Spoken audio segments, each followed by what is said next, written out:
Hello guys, today is March 18th, uh, 1 1:02 p.m. Let's continue our Pinocchio book reading series.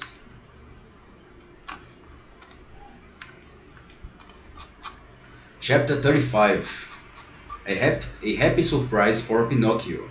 Pinocchio, having taken leave of his friend the Tunny, began to grope his way in the dark through Pinocchio, having taken leave of his friend the Tunny, began to grope his way in the dark through the body of the dogfish, taking a step at a time in the direction of the light that he saw that he saw.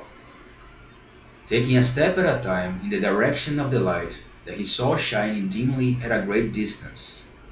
The farther, the farther, the farther, the farther he advanced, the brighter became the light, and he walked and walked until at last he reached it.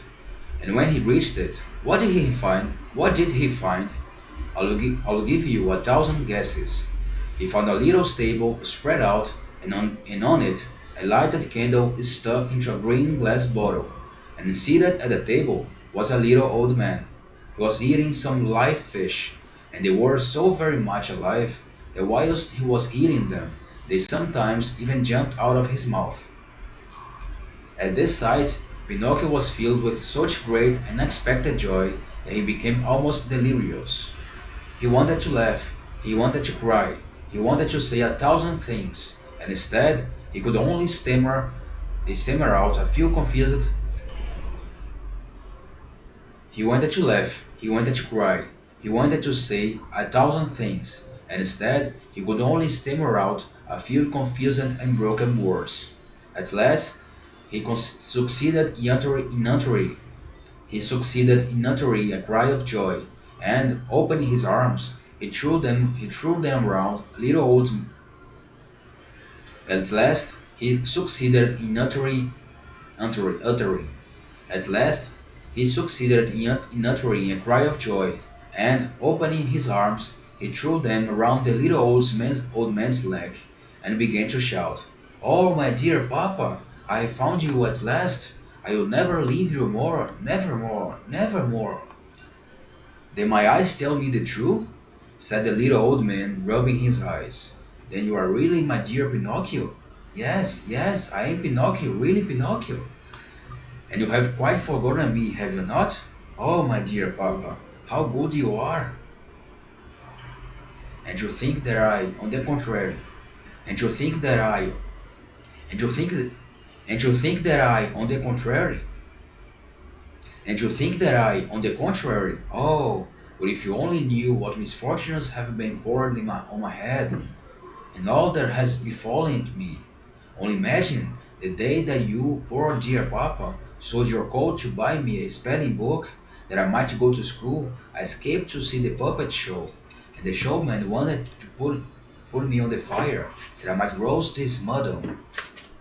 And he was the same that afterwards gave me 5 gold pieces to take them to you, but I met the fox and the cat, who took me to the inn to the red crawfish, where they ate like wolves, and and I left by myself in the middle of the night, and I encountered assassins who ran after me, and I ran away, and they followed, and I ran, and they always followed me, and I ran until they hung me to a branch of a big oak, and the beautiful child with blue hair sent a little carriage to fetch me. The doctors, when they saw me, said immediately, "If he's not dead, it is a proof that he is still alive." Very wise indeed. Very wise words. And then, by chance, I told a lie, and my nose began to grow, until I could no longer get through the door of the room. For which reason I went.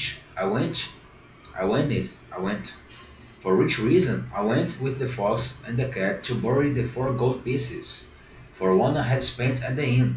The parrot began to laugh, and instead of 2,000 gold pieces, I found none left.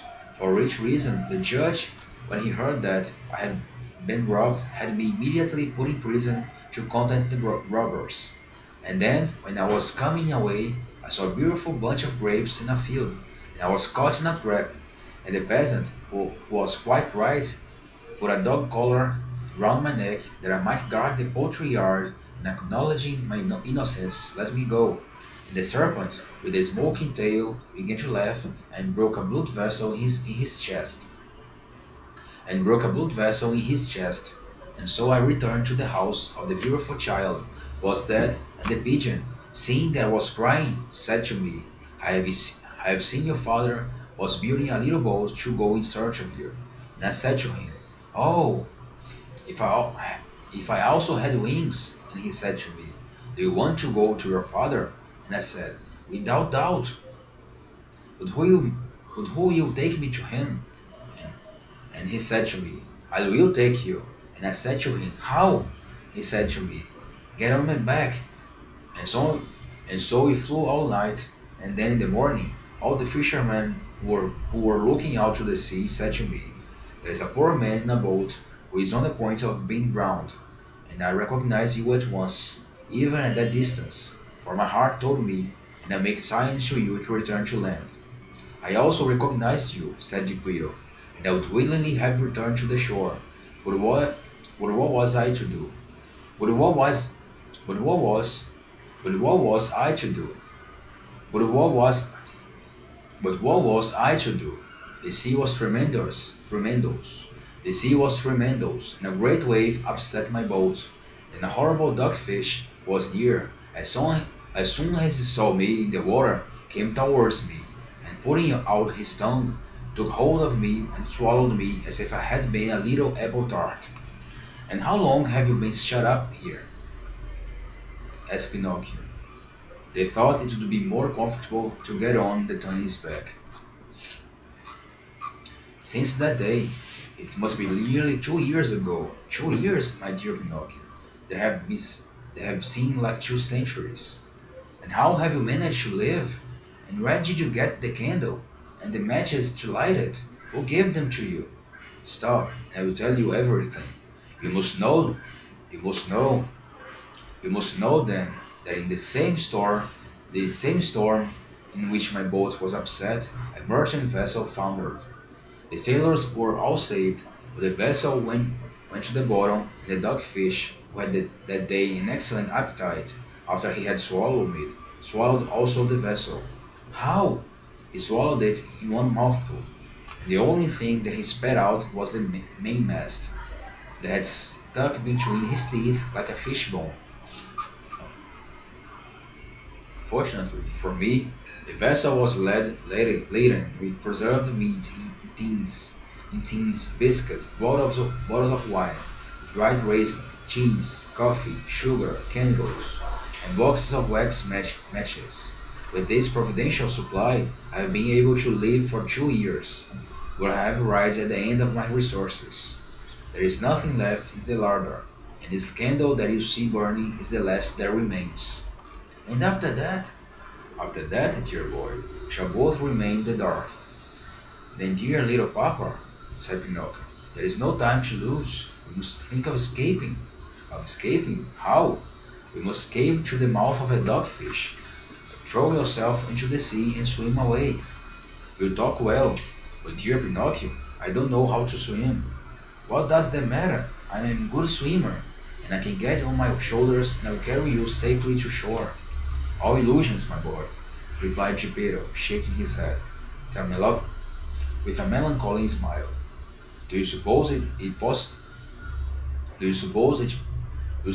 possible that a puppet like you, scarcely a yard high, could have the strength to swim with me on his shoulders? Do you suppose it possible that a puppet like you, scarcely a yard high, could have a strength to swim with me on his shoulders? Try it and you will see. Try it and you will see. You will. Try it and you will see. Try it and you will see. Try it and you will see. Try it and you will see. Without another word, Pinocchio took the candle in his hand and going in front the light the way, he said to his father, Follow me and don't be afraid. And they walked for some time and traversed the body and the stomach of the dogfish.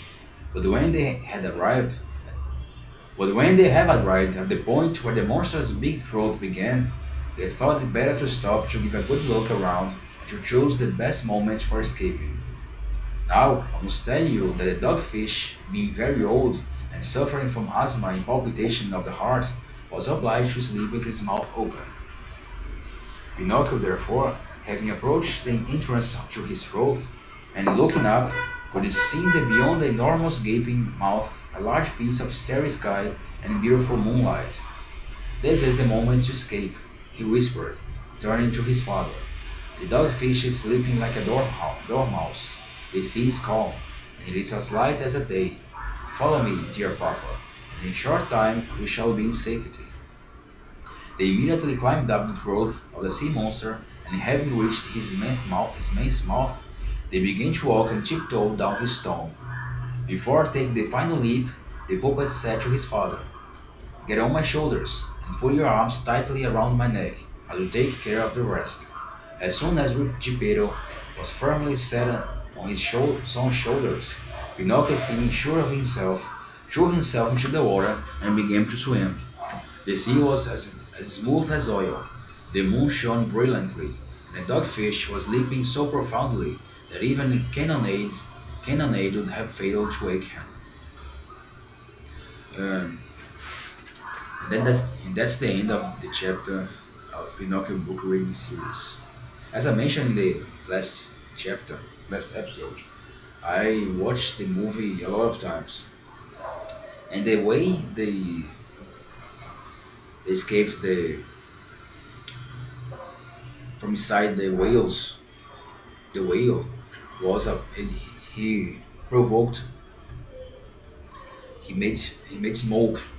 He used the fire that Geppetto made and blows the and blow the smoke into the whale's respiratory system. Force the whale to sneeze. And when the whale sneezes, it spat out Geppetto and Pinocchio. If I remember correctly, they was spat out in a canal, uh, not a canal, in a raft that they made. So that was the little difference. In the book, they escape. In the book, they wait for the dogfish to sleep, as the dogfish is old and has respiratory problems, breathing problems, respiratory problems. It has to sleep with his mouth open. So they just wait for the dogfish to sleep and just walk out through the mouth. So that's it. To the next one.